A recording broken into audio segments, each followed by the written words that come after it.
Quelques mots sur la discrétisation d'un fil du premier ordre. Donc, je vous rappelle ici la forme canonique d'un filtre du premier ordre. Là, en l'occurrence, j'ai considéré un gain qui est égal à 1. Vous rappelez que 1 sur oméga 0, c'est la constante de temps.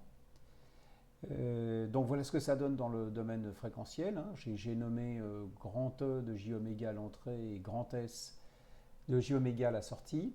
Dans le domaine temporel, alors c'est une question qu'on vous pose souvent, comment repasser du fréquentiel au temporel? Eh bien ici le j oméga indique qu'il y a eu une dérivation.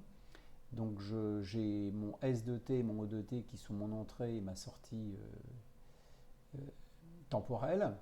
Et donc cette équation dans le domaine fréquentiel devient dans le domaine temporel S de t plus 1 sur oméga 0, c'est-à-dire la constante de temps fois la dérivée de la sortie par rapport au temps, égale l'entrée. Alors ce qu'on vous demande souvent aussi, c'est de transposer ça dans le cas d'un petit programme Python.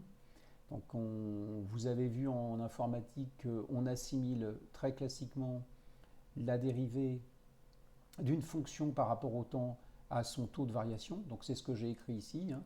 Et donc j'obtiens de cette façon-là, en notant la différence t k plus 1 moins tk égale delta t, j'arrive à cette